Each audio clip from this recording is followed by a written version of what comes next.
nongeye kubasuzana nabaha ikaze. Ni Harerimana Domitien, umwarimu wa muzika, umwarimu wanyu nk'uko bimenyerewe, kandi ni Harerimana Domitien GS, aho dukurikirana amasomo ya muzika umunsi ku munsi.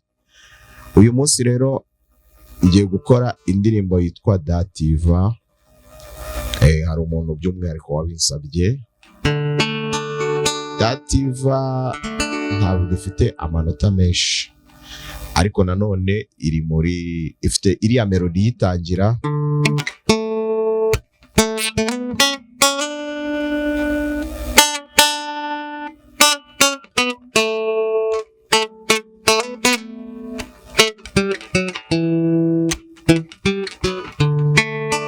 icyo nongera kukwibutsa cyangwa kugushishikariza ni ugukora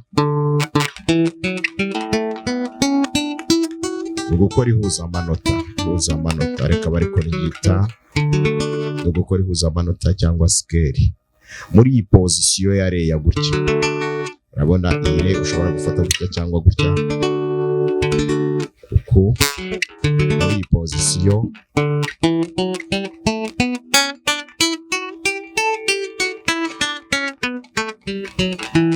ugenda gake,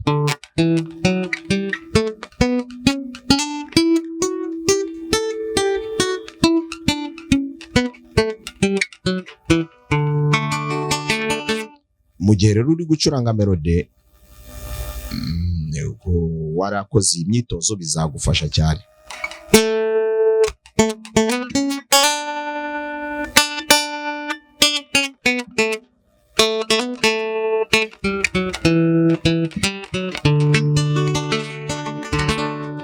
Yes, ibi bizagufasha. Urumva ko melody n'ubundi yubatse muri bwa buryo nyine dukoramo imyitozo yo kumenyereza intoki.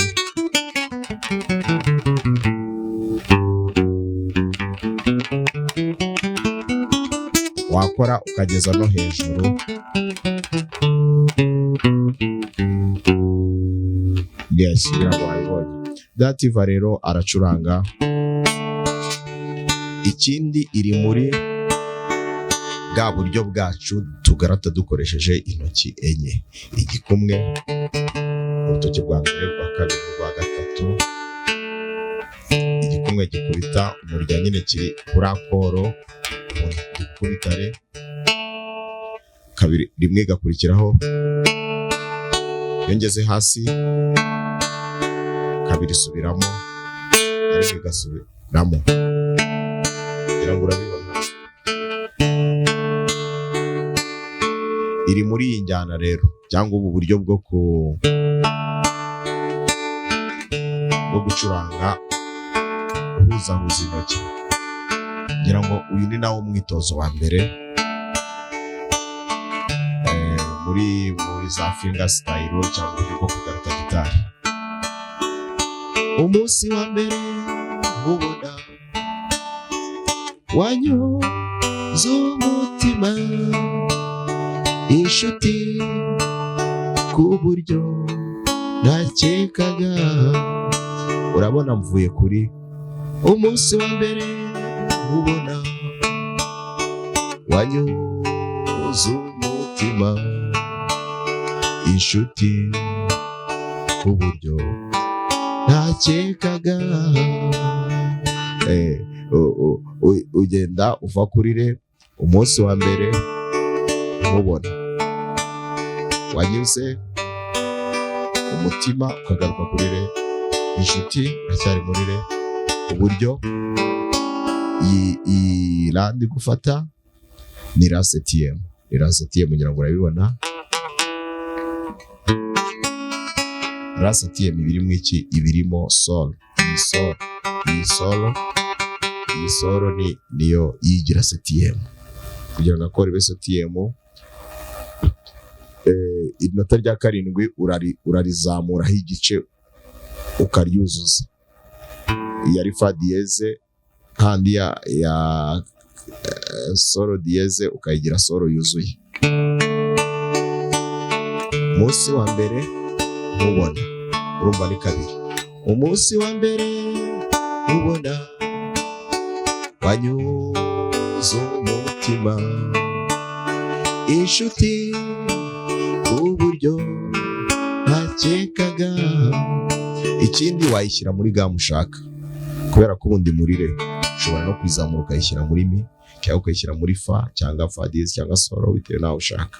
Ariko icyo ndi kukwereka ni amanota nyine uzakoresha re kabiri, rimwe kabiri, solo rimwe, ugaruke kuri re inshuro ebyiri, ujye kuri ra septième.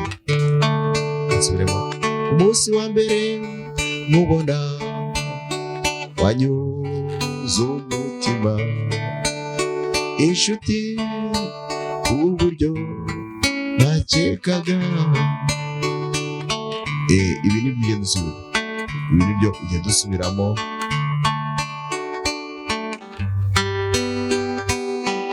Gerageza rero witoze buno buryo bwo kwa arpeje. Igikumwe, rimwe kabiri gatatu kabiri rimwe, igikumwe rimwe kabiri gatatu kabiri, isubiramo na rimwe, isubiramo igikumwe rimwe kabiri gatatu kabiri rimwe. Hano kubigenza, hano uri kubigenza. Kugira ngo rero ushaka gucuranga dativa n'ubwo buryo wakoresha uburyo bwo kwa arpeje. Hano ukajya kuri solo rimwe, ongera ukagaruka kuri re, ujya kuri ra septième. Kimwe n'izindi ndirimbo rero zikoresha buno buryo bwo kwa arpeje, kugira ngo ibi byagufasha rwose. Dativa nta nubwo irimo n'ibintu byinshi cyane, kugira ngo ibi birahagije. Uramutse ugize ikindi kibazo wanyandikira nabyo nkabyongeramo. Murakoze cyane, isomo ry'uyu munsi ribagwe neza.